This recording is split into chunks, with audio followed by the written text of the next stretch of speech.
وأشهد أن لا إله إلا الله وحده لا شريك له وأشهد أن محمدا عبده ورسوله أما بعد فإن خير الحديث كتاب الله وخير الهدي هدي محمد صلى الله عليه وآله وسلم وشر الأمور محدثاتها وكل محدثة بدعة وكل بدعة ضلالة وكل ضلالة في النار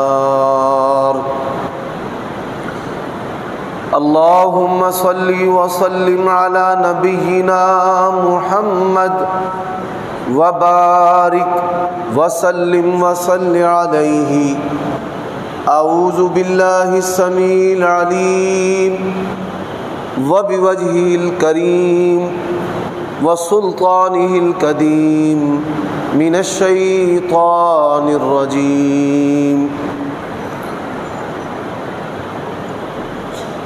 لقد رضی اللہ عن المؤمنین اذ یبایعونک تحت الشجرہ فعلم ما في قلوبهم فأنزل السكينة عليهم وأصابهم فتحا قريبا۔ عیوب اور نقائص سے منزہ اور پاکیزہ تمام قسم کی حمد و ثنا اللہ وحدہ لا شریک لہ کے لیے، اور درود و سلام شفیع للمذنبین خاتم النبیین رسول کریم رؤوف الرحیم صلی اللہ علیہ وآلہ وسلم کی ذات اقدس پر۔ سامعین محترم،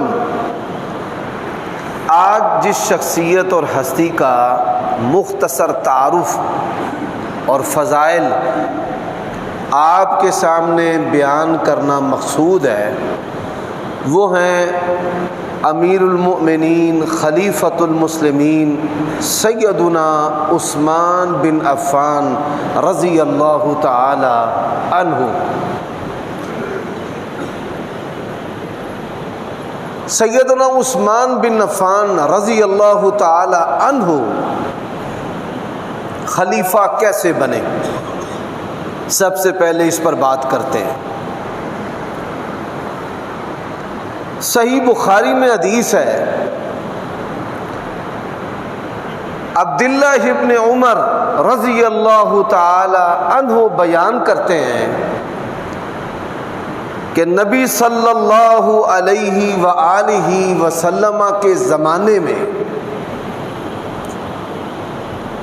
آپ صلی اللہ علیہ وآلہ وسلم کے بعد ہم سب سے افضل اور برتر جو ہیں وہ ابو بکر صدیق رضی اللہ تعالیٰ عنہ کو سمجھتے تھے، پھر ان کے بعد عمر رضی اللہ تعالیٰ عنہ، اور پھر ان کے بعد عثمان بن عفان رضی اللہ تعالیٰ عنہ۔ اس حدیث کو بیان کرنے کا مقصد صحابہ کرام رضوان اللہ علیہ مجمعین کا یہ فہم تھا کہ علی ترتیب آپ صلی اللہ علیہ وآلہ وسلم کے بعد ان کا درجہ ہے۔ دوسری بات، آپ صلی اللہ علیہ وآلہ وسلم نے فرمایا علیکم بسنتی، میری سنت کو لازم پکڑ لو، وسنت الخلفاء الراشدین المہدیین، ہدایت یافتہ رہنمائی کرنے والے جو خلفاء ہیں ان کی سنت کو بھی مضبوطی سے تھام لو۔ اب صحابہ کرام رضوان اللہ علیہ مجمعین اس حدیث کا مطلب اور معنی کیا سمجھتے تھے؟ سب سے پہلے ابو بکر رضی اللہ تعالی عنہ، ان کے بعد عمر پھر عثمان، پھر علی۔ تیسری حدیث، آپ صلی اللہ علیہ وآلہ وسلم نے فرمایا کہ میرے بعد الا منہاج النبوہ، یعنی نبوت کے طرز پر، نبوت کے ماڈل پر 30 سال جو ہے وہ خلافت ہوگی۔ حضرت سفینہ رضی اللہ تعالی عنہ اس حدیث کا معنی کرتے ہوئے بیان کرتے ہیں 2 سال ابو بکر صدیق رضی اللہ تعالی عنہ کی خلافت، 10 سال حضرت عمر بن خطاب رضی اللہ تعالی عنہ کی خلافت، 12 سال عثمان بن عفان رضی اللہ تعالی عنہ کی خلافت۔ یہ مختصر دلائل بیان کرنے کا مقصد یہ ہے کہ صحابہ کرام رضوان اللہ علیہ مجمعین کے اندر عہد نبوی میں اور نبی علیہ الصلوۃ والسلام کی وفات کے بعد یہ فہم پایا جاتا تھا کہ رسول اللہ صلی اللہ علیہ وسلم کے بعد پہلے خلیفہ ابو بکر ہیں، پھر عمر ہے، پھر عثمان ہے، پھر علی ہیں، اور یہی خلافت راشدہ ہے، اور یہی خلفائے راشدین ہیں، اور یہی خلافت علی منہاج النبوہ ہے۔ تو حضرت عثمان رضی اللہ تعالی عنہ بغیر کسی پروگرامنگ کے، میں ایک مختصر سا جائزہ آپ کے سامنے رکھنا چاہتا ہوں کہ وہ لوگ جو یہ کہتے ہیں کہ نعوذ باللہ من ذالک صحابہ کرام ان کی زندگیوں کا مقصد اقتدار تھا۔ گزشتہ خطبہ جمعہ میں نے آخر میں آپ کے سامنے یہ بات رکھی تھی کہ حضرت عمر رضی اللہ تعالیٰ عنہ دنیا سے جاتے ہوئے کہہ رہے ہیں کہ میری اولاد میں سے کسی کو بھی میرے بعد حاکم نہیں بنانا، اور نہ ہی کوئی حکومتی ذمہ داری دینی ہے۔ اب صحابہ کرام کیا سمجھتے تھے کہ نبی علیہ الصلوۃ والسلام کے بعد کس کو خلیفہ ہونا چاہیے؟ اب جو انصار تھے ان کے اندر یہ سوچ پائی جاتی تھی کہ ہم نے مہاجرین کو گھر دیے، کاروبار دیے، اپنی بیٹیاں دی، ان کو ہم نے پاؤں پہ کھڑا کیا، اپنے معیار اور لیول کی ان کو زندگی دی ہے، تو یہ حکومت کرنے کا جو حق ہے یہ ہمارا ہے۔ اللہ تبارک و تعالیٰ نے ان کے ایمان کی شہادت قرآن مجید میں دی ہے، والذین آووا ونصروا اولئک هم المؤمنون حقا۔ فرمایا پیارے نبی، آپ کی جماعت کے وہ لوگ جنہوں نے گھر دیے اور مدد کی، یہ پکے سچے اور ستھرے اور نتھرے مومن اور مسلمان ہیں۔ اور ان کی شان کے کیا کہنے کہ اللہ کے نبی علیہ الصلوۃ والسلام یہ فرمایا کرتے تھے آسان رستہ ہو اور ایک مشکل رستہ ہو، اور مجھے پتا ہو کہ مشکل رستے سے انصاری گزرا ہے، میں آسان رستہ چھوڑ کر مشکل رستے کو اس وجہ سے اختیار کرتا ہوں کہ یہاں سے ایک انصاری چل کر گیا۔ یعنی نبی علیہ الصلوۃ والسلام ان سے اتنی محبت کرتے تھے۔ تو وہ انصاری سمجھتے تھے کہ یہ لٹے پٹے، ان کو ہم نے مدینے میں آباد کیا، اور یقین جانیے کائنات کے اندر اس کی مثال نہیں ملتی کہ جس طرح انہوں نے صحابہ کرام کا خیر مقدم کیا اور ان کو ہنگامی بنیادوں پر آباد کیا ہے۔ کائنات کے اندر اس کی مثال نہیں ملتی مہاجرین اور انصار کی اخوت کی۔ اب وہ سمجھتے تھے کہ حکومت کرنا جو ہے وہ نبی علیہ الصلوۃ والسلام کے بعد ہمارا حق ہے۔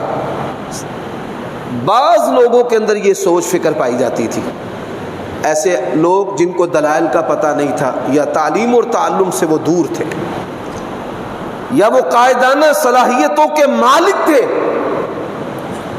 یقین جانیے نبی علیہ الصلوۃ والسلام کی وفات کے بعد انصار کے ایمان کے بھی کیا کہنے۔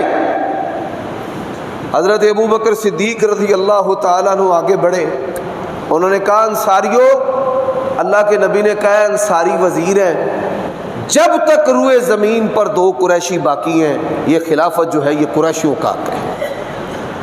ان کے کمال کے اور ان کے ایمان کے کیا کہنے، انہوں نے یہ نہیں کہا کہ یہ ہمارے خلاف کوئی سازش رچائی گئی ہے، انہوں نے کہا آمنا وصدقنا، جس دین کو بیان کرنے والے ابو بکر ہیں وہ سچے ہیں، نبی علیہ الصلوۃ والسلام کا فرمان آ گیا ہے، اب ہمارا کوئی تعلق واسطہ نہیں ہے کہ ہم اقتدار کی دوڑ کے اندر شریک ہو، ہم نہیں، پیچھے ہٹ گئے۔ اب قریشیوں میں کون خلیفہ بنے گا؟ حضرات دل تھام کر سننے والی بات ہے، آج لوگ باتیں بناتے ہیں۔ حضرت عمر رضی اللہ تعالیٰ عنہ کی طرف صحابہ کرام کی نظریں جاتی تھی کہ یہ بڑے سخت ہیں، انتظامی صلاحیتوں کے مالک ہیں، ان کا رعب و دبدبہ ہے بزرگوں میں، بچوں میں، عورتوں میں۔ تو حضرت عمر رضی اللہ تعالیٰ عنہ کو نبی علیہ الصلوۃ والسلام کے بعد جو ہے وہ خلیفہ بنانا چاہیے۔ حضرات حضرت ابو بکر صدیق رضی اللہ تعالیٰ عنہ نے حضرت عمر کا نام پیش کیا کہ اس مقصد اور منصب کے لیے ہم سب میں سے بہترین جو ہیں وہ عمر ہے، تو عمر کو جو ہے وہ خلیفہ منتخب کرنا چاہیے۔ حضرت عمر رضی اللہ تعالی عنہ نے خوش ہو کر یہ نہیں کہا کہ یہ ٹھیک کہہ رہے ہیں، یہ ان کی بات پہ غور کرنا چاہیے یا میں غور کروں گا۔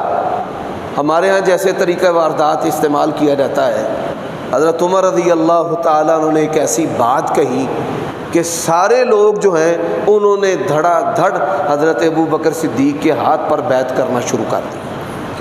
وہ چھوٹا سا ایک جملہ ہے، انہوں نے کہا انظروا من احبون الی رسول اللہ صلی اللہ علیہ وسلم فبایعوہ، یہ دیکھو ہم سب میں سے بڑھ کر جو اللہ کے نبی کے محبوب ہیں ان کے ہاتھ پر بیعت کر لو، جو بھی ہے، کائن من کانا۔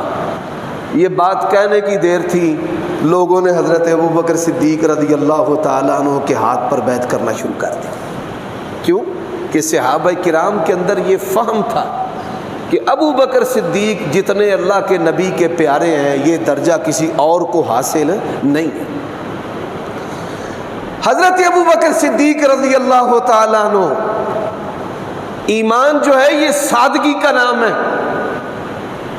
عیاری مکاری اور ایمان یہ دونوں متضاد چیزیں ہیں۔ اچھا، خلیفہ بننے کے بعد اگلے دن کام کے کپڑے پہن کر اس دور میں جو چیزیں کام کے لیے استعمال ہوتی تھی، جیسے ہمارے ہاں مزدور پرنا، صافہ، یہ دابڑے وغیرہ اور یہ مختلف آلات اپنے ساتھ رکھتے ہیں کام کرنے کے لیے، خلیفۃ المسلمین نبی علیہ السلام کے جانشین اگلے دن کام کرنے کے لیے بازار پہنچ گئے۔ حضرت عمر کا گزر ہوا، جیسے ہمارے ہاں اڈے ہوتے ہیں نا مزدوروں کے بیٹھنے کے، تو ایسے میں مدینے میں جگہ تھی، بازار تھی جہاں پہ لوگ کام کرنے کے لیے بیٹھتے تھے۔ حضرت عمر رضی اللہ تعالیٰ عنہ نے دیکھا ابو بکر صدیق ادھر بیٹھے ہوئے ہیں، کہا آپ ادھر بیٹھے ہیں؟ کہنے لگے کہ گھر کا جو گزر بسر ہے وہ کیسے چلے گا؟ انہوں نے کہا کہ چلیے اٹھے یہاں سے، آپ جا کر سیاست کریں، حکومت کے کام انجام دیں اور بیت المال میں سے اتنا وظیفہ لے لیں کہ جس سے آپ کے گھر کا گزر بسر جو ہے وہ چل سکے۔ حضرات حضرت ابو بکر صدیق رضی اللہ تعالی عنہ، انہوں نے اپنی زندگی کے اندر ہی حضرت عمر کا نام جو ہے وہ متعین کر دیا تھا، جس کو کہتے ہیں نامینیٹ کرنا، نامزد کرنا، کہ بھائی کسی وقت بھی اگر میں فوت ہو جاؤں تو میرے بعد عمر بن خطاب رضی اللہ تعالی عنہ ان کو آپ نے خلیفہ بنا لینا۔ حضرت عمر رضی اللہ تعالی عنہ نے، میں نے آپ کو گزشتہ خطبہ جمعہ میں بتایا تھا کہ انہوں نے 6 افراد جو ہیں وہ متعین کیے۔ اب یہ 6 افراد، ان میں سے خلیفہ جو ہے وہ کیسے منتخب ہوا یہ بھی میں اختصار سے عرض کر دیتا ہوں۔ 3 بندوں نے کہا کہ ہم حکومت کرنے کا نہ تجربہ رکھتے ہیں، نہ خواہش رکھتے ہیں، نہ کرنا چاہتے ہیں۔ نبی علیہ الصلوۃ والسلام آپ نے صحابہ کرام کی تربیت ہی ایسے کی تھی۔ یہاں پر لوگ عہدوں کے لیے لڑتے ہیں، سیاسی جماعتوں کے عہدوں کے لیے، ٹکٹوں کے لیے، اور اللہ کے نبی صلی اللہ علیہ وسلم جو جماعت ہمیں دے کر کے گئے، جو آپ صلی اللہ علیہ وسلم کے تربیت یافتہ تھے، ان میں سے ہر شخص جو ہے وہ عہدے سے بچتا تھا۔ حضرت ابو موسیٰ الاشعری رضی اللہ تعالیٰ عنہ نبی علیہ السلام کے بڑے لاڈلے صحابی تھے۔ آپ ان کی باتوں کو سنتے اور ان پہ غور کرتے، یعنی یہ آپ صلی اللہ علیہ وسلم جن صحابہ سے مشورہ کرتے تھے ان میں حضرت ابو موسیٰ الاشعری رضی اللہ تعالیٰ عنہ کا بھی شمار ہوتا تھا۔ بڑی بات ہے کہ اللہ کے نبی اور رسول ان کی بات کو سنیں اور توجہ دیں۔ دو بندوں نے ابو موسیٰ الاشعری سے کہا کہ ہم اللہ کے نبی سے کوئی بات کرنا چاہتے ہیں، آپ کو ساتھ لے جا کر۔ انہوں نے کہا ٹھیک ہے۔ رسول اللہ صلی اللہ علیہ وآلہ وسلم نے حکم دیا تھا کہ کوئی آدمی کسی بندے کا فائدہ کر سکے، خواہ وہ سفارش کے ذریعے فائدہ کرے، تو وہ اپنے بھائی کا ضرور فائدہ کرے، کیونکہ بندہ جب تک بندے کی مدد میں رہتا ہے اللہ تعالیٰ اس کی مدد میں رہتا ہے۔ تو انہوں نے کہا کہ یہ مجھے نبی پاک صلی اللہ علیہ وسلم کے پاس سفارشی بنا کر لے جانا چاہتے ہیں، تو چلو ٹھیک ہے۔ اب نبی علیہ الصلوۃ والسلام کے پاس وہ آ گئے۔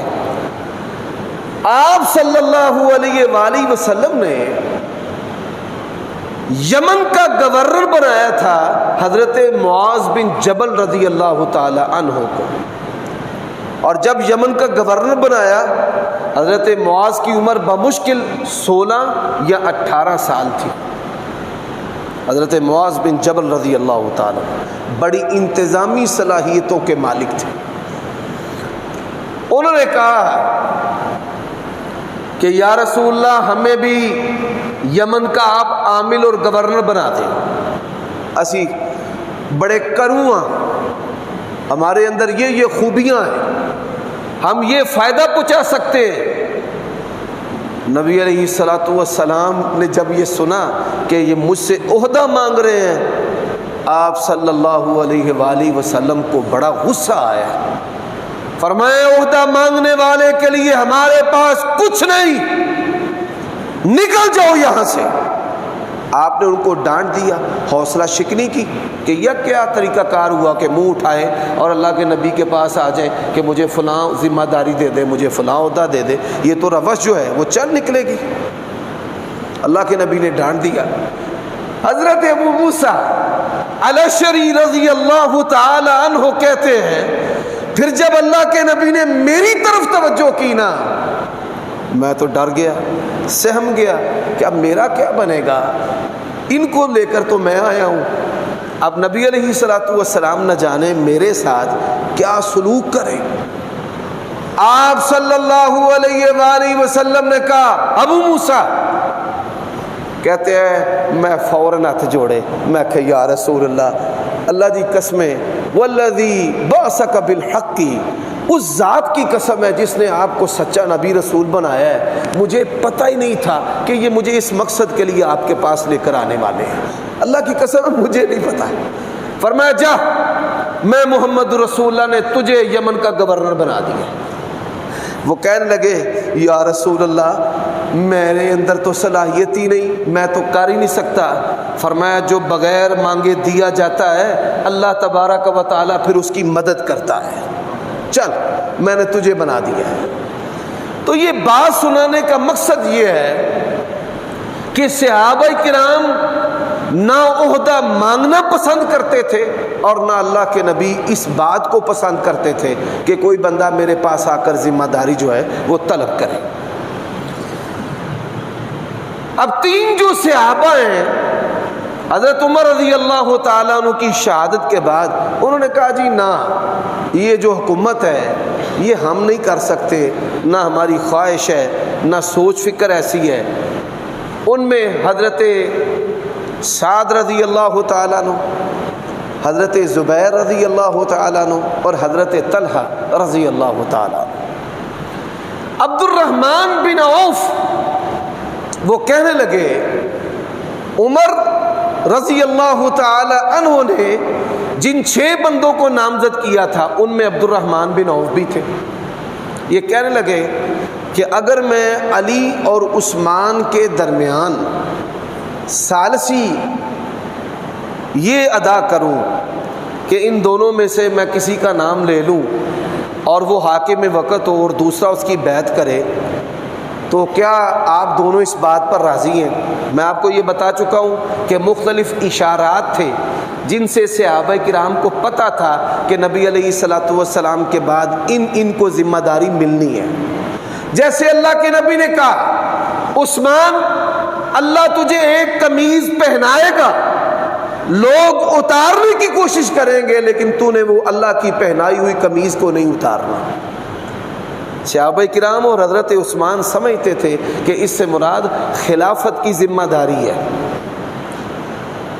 حضرت عبد الرحمن بن عوف کہتے ہیں میں نے مشورے کیے لوگوں سے، بچوں سے، مسافروں سے، عورتوں سے، میں نے مدینے میں رہنے والوں سے اور باہر سے آنے والوں سے رائے لی، تو میں نے کیا دیکھا لوگوں کی اکثریت کے اندر حضرت عثمان کی حیا اور جو محبت ہے وہ زیادہ ہے۔ حضرت علی کی محبت بھی ہے لیکن حضرت عثمان کی محبت زیادہ ہے۔ اس کا سبب کیا تھا؟ آپ صلی اللہ علیہ وآلہ وسلم نے جب اعلان نبوت کیا تو وہ چند افراد جنہوں نے سب سے پہلے اسلام قبول کیا ہے، جن کے بارے میں قرآن کہتا ہے والسابقون الاولون من المہاجرین والانصار والذین اتبعوهم بإحسان رضی اللہ عنہم ورضوا عنہ، یعنی سب سے پہلے جن افراد نے اسلام قبول کیا ہے اس چھوٹی سی جماعت کے اندر حضرت عثمان رضی اللہ تعالی عنہ بھی شامل ہیں۔ لوط علیہ السلام کے بعد ہزاروں سالوں بعد اللہ کے نبی نے فرمایا جس جوڑے نے اللہ کی راہ میں ہجرت کی ہے وہ عثمان اور ان کی اہلیہ رقیہ رضی اللہ تعالی عنہا۔ حضرت عثمان نے 2 مرتبہ حبشہ کی طرف ہجرت کی ہے، پھر مدینہ کی طرف ہجرت کی ہے، اور نبی صلی اللہ علیہ وآلہ وسلم نے مکہ میں ان کے ساتھ اپنی بیٹی کا نکاح کیا، اور رقیہ رضی اللہ تعالی عنہا کی وفات کے بعد آپ صلی اللہ علیہ وسلم نے اپنی دوسری بیٹی ام کلثوم کا ان کے ساتھ نکاح کیا۔ اسی وجہ سے عثمان بن عفان کو ذو النورین کہا جاتا ہے کہ 2 نوروں والا۔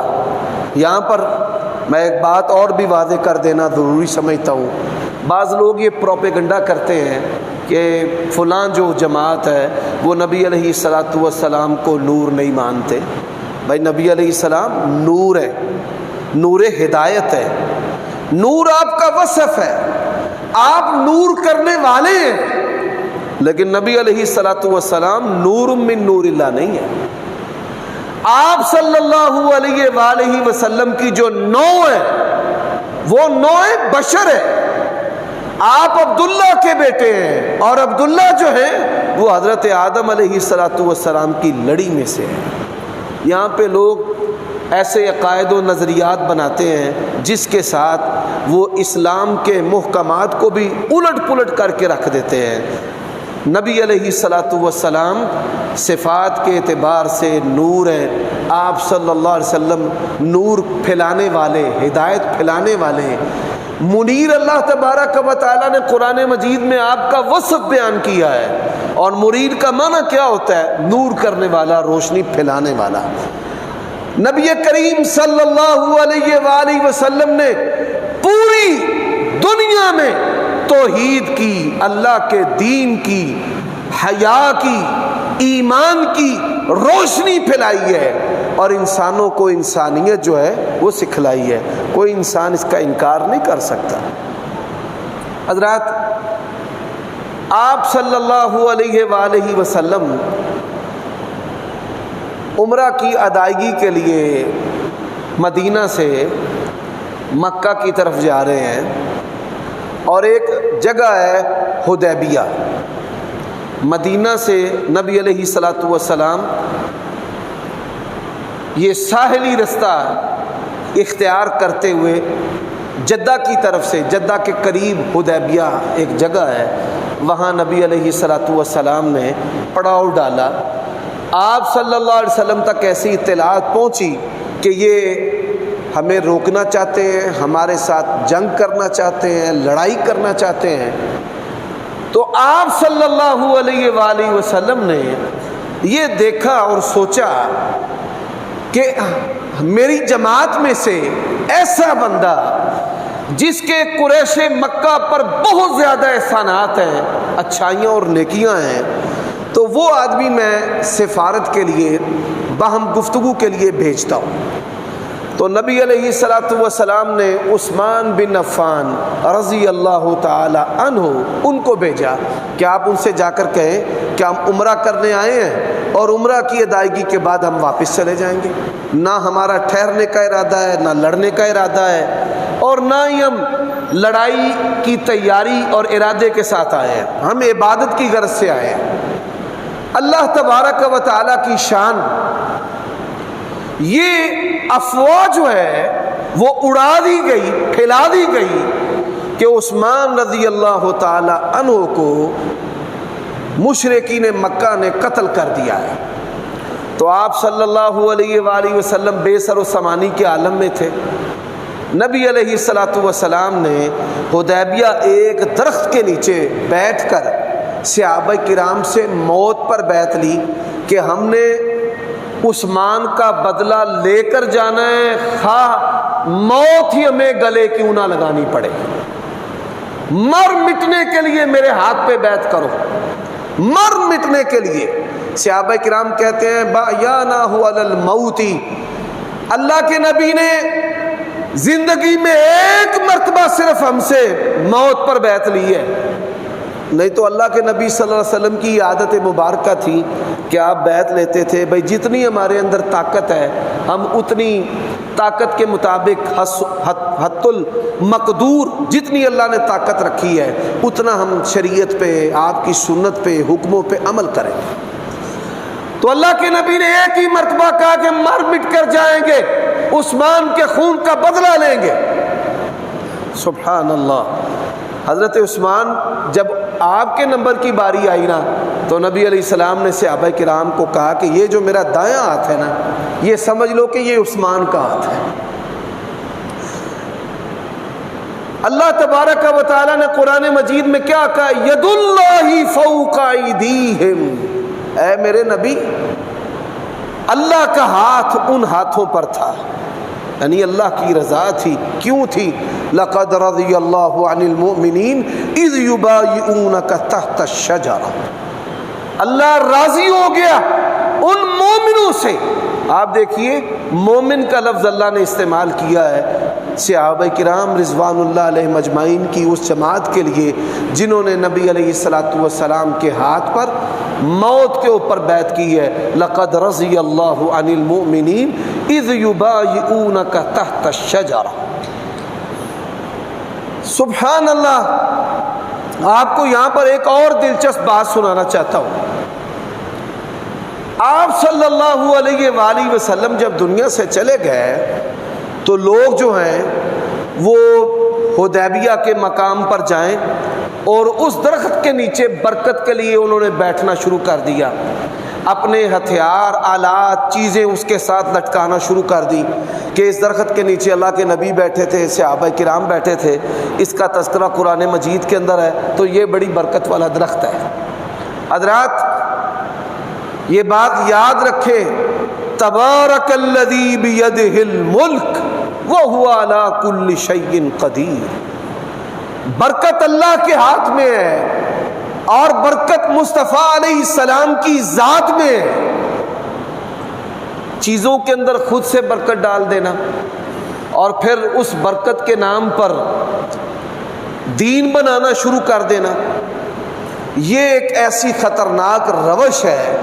اس سوچ فکر کو ختم کرنے کے لیے حضرت عمر رضی اللہ تعالی عنہ نے اس درخت کو اکھڑوا دیا تھا تاکہ بعد کے اندر لوگ جو ہے وہ کہیں شرک کے اندر مبتلا نہ ہو جائیں۔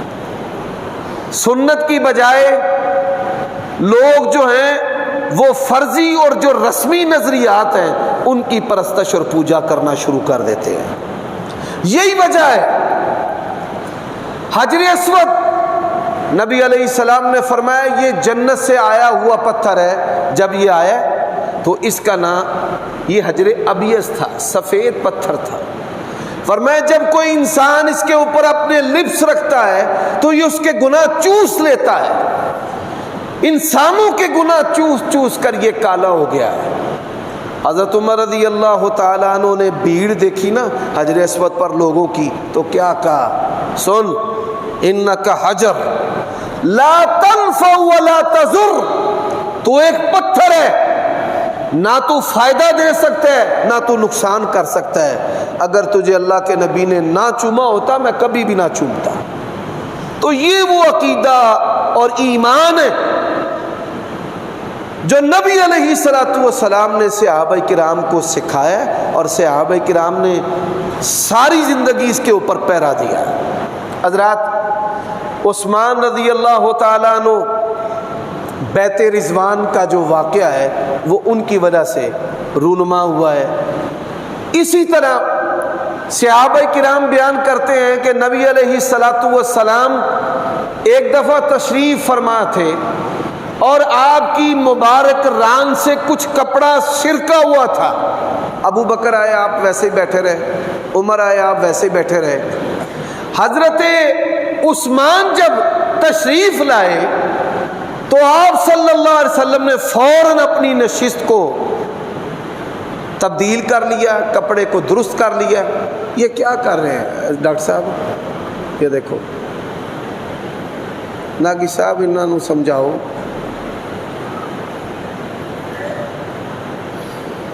یہ طالب علم ہیں، سوئے رہتے ہیں، پھر اپنی مرضی سے اٹھتے ہیں، پھر جمعہ انہوں نے پڑھنا ہوتا ہے۔ عجیب آدمی ہے۔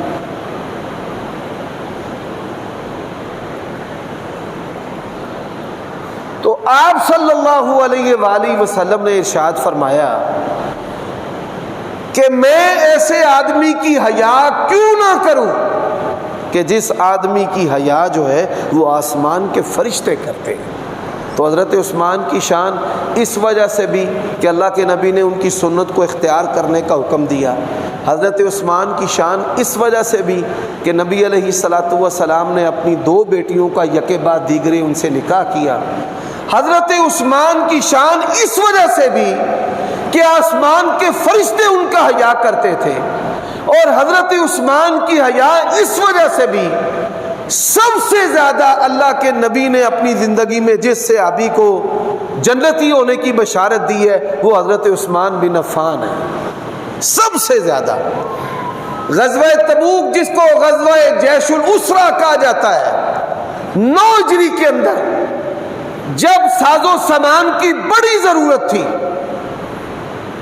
تو لڑنے والے جو جنگجو ہیں ان سمیت ساز و سامان سمیت بارہا مرتبہ آپ صلی اللہ علیہ وآلہ وسلم کو سپاہی، گھوڑے، جنگی ساز و سامان وقف کرنے والے اور بار بار نبی علیہ السلام کی زبان اقدس سے جنت کی بشارت پانے والے حضرت عثمان رضی اللہ تعالی عنہ۔ اور حضرات ان کی جو محبتیں آپس میں، صحابہ کرام اور اہل بیت کی جو محبتیں، دنیا میں اس کی مثال بھی نہیں ملتی۔